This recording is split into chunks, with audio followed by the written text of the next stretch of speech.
On est d'abord venu ici parce qu'on ne refuse pas la discussion, on ne refuse pas la possibilité d'échanger avec le Premier ministre de la France.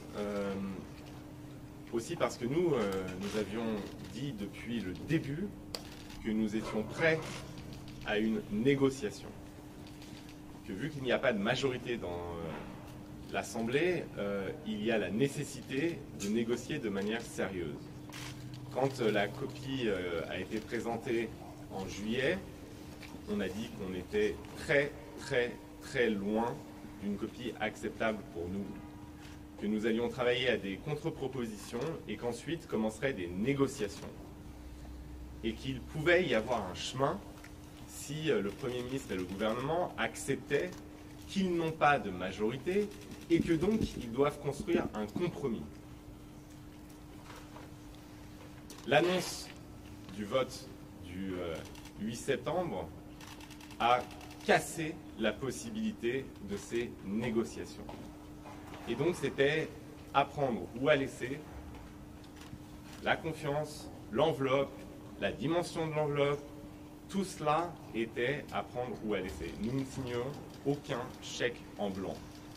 Et du coup, en faisant cette annonce, le Premier ministre a rendu tout le processus, qui est un processus de dialogue, eh bien, compromis.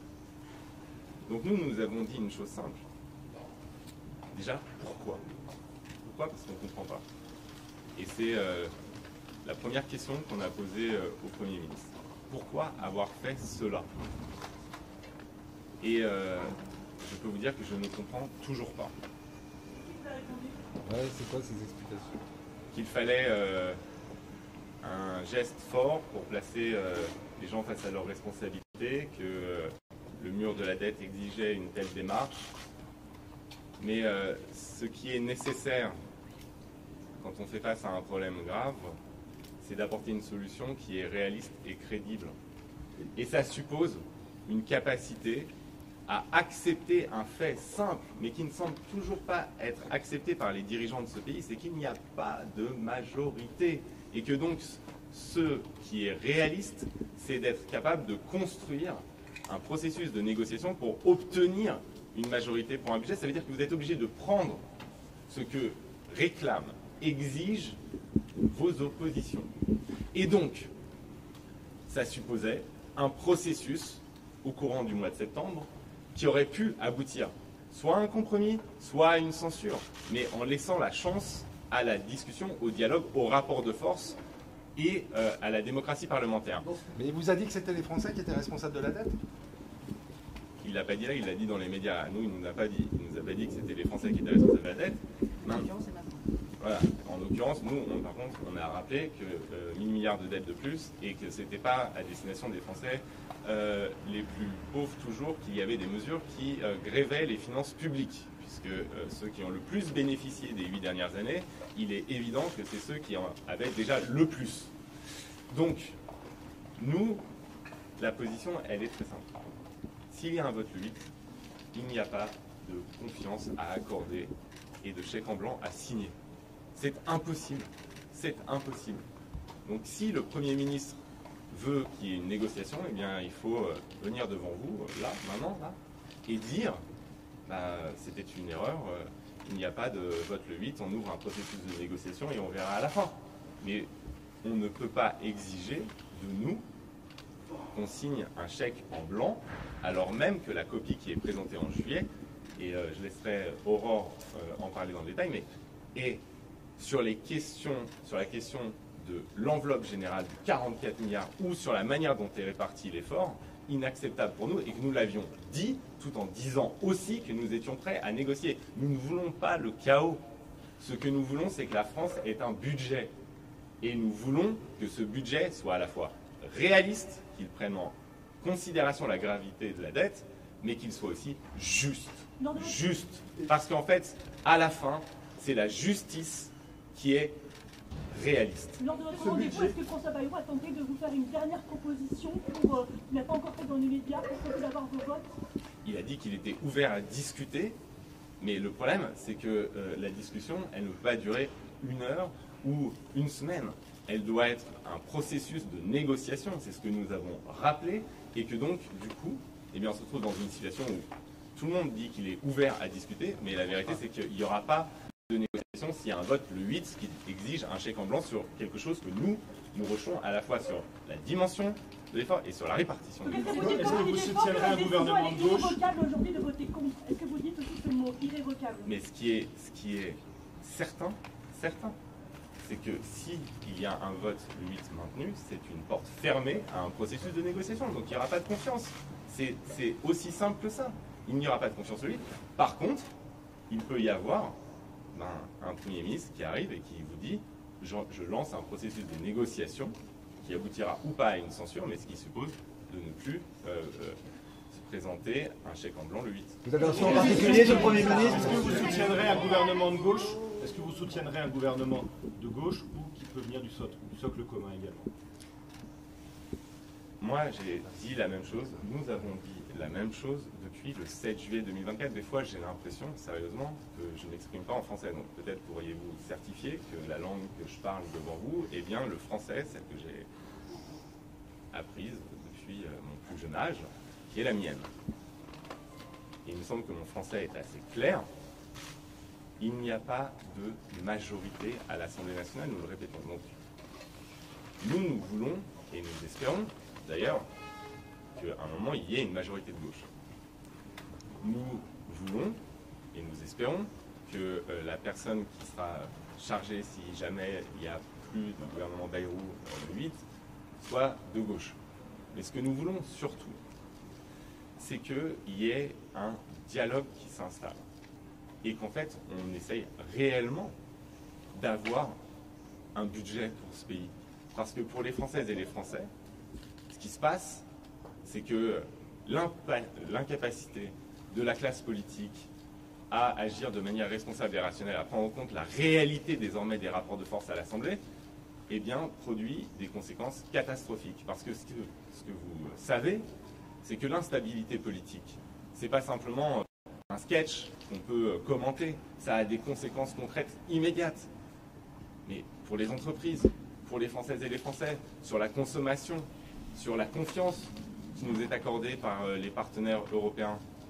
Vous savez, si la France a une classe politique qui n'est pas capable de produire un budget, là, dans les semaines qui viennent, il n'y aura pas d'alternative à un retour aux urnes. C'est une évidence absolue, avec tous les risques que ça comporte, avec l'instabilité que ça produit, avec l'incertitude que cela crée. Et donc tout cela a des conséquences. Donc nous, ce que nous disons, c'est que nous viendrons à une table de négociation avec nos propositions, et elles sont de gauche, mais que nous savons qu'il n'y aura pas une majorité soudaine sortie du chapeau de gauche. Donc on n'arrivera pas à mettre en place un projet. Vous savez, les grandes transformations, les grandes réformes, les projets pour le pays, ils seront tranchés au moment des élections nationales. Ce sera ça.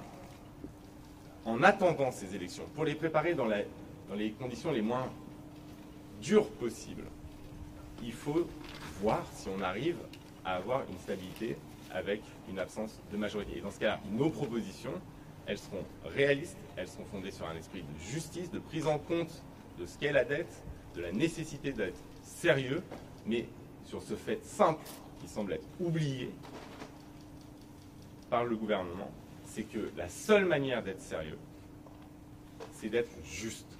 Vous avez l'impression que M. Bayrou a ses compétences? Vous avez l'impression que M. Bayrou a ses compétences? Juste un tout petit point pour rappeler que ce qu'on a dit au Premier ministre, et ce qu'on va dire d'ailleurs à toute la classe politique, c'est qu'il faut arrêter avec les discours catastrophiques sur la dette. D'accord ? Oui, on a un problème d'endettement. Ce problème, il est parfaitement gérable. Et à force d'entendre des punchlines, tout et n'importe quoi sur la dette, on va se créer de vrais problèmes. Donc ce qu'on a dit au Premier ministre, c'est on a besoin de stabilité politique. On a besoin d'arrêter avec les discours qui font peur à tout le monde, qui font peur aux Français, qui font peur aux entreprises, qui font peur aux marchés financiers, et qu'on a besoin d'un contrat de stabilité. D'accord ? On doit se mettre d'accord sur 120 milliards sur 5 ans. On n'a pas besoin de 44 milliards, et je le dis en tant que présidente de la Commission des affaires économiques et monétaires du Parlement européen. D'accord ? On n'a pas besoin, là, tout de suite, de 44 milliards. On a besoin d'une trajectoire, en revanche, qui soit crédible et sérieuse et juste. C'est ça dont on a besoin. En fait, le problème de la France au niveau européen aujourd'hui, c'est sa perte de crédibilité au niveau de la parole politique. Pourquoi? Parce que soit on dit que tout va bien, façon Bruno Le Maire, et à la fin des fins, on découvre que tout va mal. Soit on dit qu'on va faire 60 milliards d'économies façon Barnier, et en fait, on se rend compte que non, pas du tout. Donc là, on a besoin d'un peu de sérieux. Et 44 milliards, je suis désolée, ça n'est pas sérieux. Et on doit pouvoir le négocier. On sent qu'il n'y a pas trop de marge de négociation de ce point de vue-là. Mais c'est ça dont on a besoin aujourd'hui déjà. Pouvoir négocier le montant et pouvoir négocier les principes. Qui, aujourd'hui, dans ce pays, peut faire cet effort? On doit faire un effort ensemble. Qui peut le faire? Eh bien, ceux qui ont profité de l'ère Macron. Qui sont-ils? Ce sont les ultra-riches, ce sont les grandes entreprises. En revanche, les salariés, les classes moyennes, on doit les protéger parce qu'ils ont perdu en pouvoir d'achat. C'est ça qui doit guider aujourd'hui les principes de négociation. Et à partir de ce moment-là, nous, on est ouverts. On peut augmenter la flat tax, on peut aller dans la technique, on peut faire la taxe Zuckman, on peut trouver d'autres solutions, on peut revenir à l'ISF, qui était après tout une très bonne taxe. On est ouvert à la négociation. Mais il faut qu'on parte, pour le coup, sur un constat partagé, et on sent que c'est là que ça bloque, et on a aussi besoin d'avoir une ouverture du côté du Premier ministre, savoir s'il est prêt à négocier ou pas, et comme l'a rappelé Raphaël Glucksmann, un geste vis-à-vis du 8 septembre serait le bienvenu. Est-ce que la dissolution est inéluctable pour vous? Attendez, il y a le Premier ministre et il y a aussi le Président de la République. Parce que ce qui semble clair désormais, c'est que les marges de manœuvre laissées au Premier ministre, quel qu'il soit, doivent être très claires. Il n'y aura pas de compromis possible sur un budget sans revenir sur la politique fiscale qui a été menée ces 8 dernières années. Je veux dire, c'est une évidence. Si on dit la dette est un problème grave, si on dit il faut de la justice et de l'efficacité, si on dit il faut du sérieux, alors cela supposera de changer la politique fiscale qui a été menée. Or, ce qu'on entend, c'est qu'à l'Élysée, ça semble être très compliqué à admettre. Mais ce qu'il faut admettre, c'est que ça fait désormais très longtemps qu'il n'y a pas de majorité pour appliquer une politique macroniste. Donc ça veut dire que les politiques doivent changer. C'est pas être un opposant pavlovien que de dire ça, c'est être réaliste. Vous ne pouvez pas espérer continuer la même politique sans avoir de majorité à l'Assemblée. Pourquoi est-ce que soudainement, les gens qui n'étaient pas d'accord avec cette politique viendraient en soutien sous finalement le seul motif qu'ils ne veulent pas de crise? Non. Si on parle de responsabilité, il faut que ça vienne d'abord de la tête de l'État. Et la première des responsabilités, eh bien, c'est de prendre en compte la réalité politique qui est d'ailleurs produite par un acte totalement irresponsable qui est la dissolution du 9 juin 2024. Marine, vous deviez réunir la gauche jeudi pour préparer l'après-Bayrou. Est-ce que vous répondez favorablement à cet appel? Je l'ai dit, c'est pareil, j'ai l'impression de parler français. Je l'ai dit une fois, 2 fois, 3 fois, je vais le répéter. Je peux le dire aussi en italien, en allemand, en espagnol, si vous préférez. Mais pour nous, il n'y a pas de possibilité ni de gouverner, ni d'aller proposer un projet commun aux Français avec la France insoumise. J'ai vu les aimants, j'ai vu les démonstrations physiques, mais je vous le dis. LFI refuse d'y aller. Non mais je vous le dis.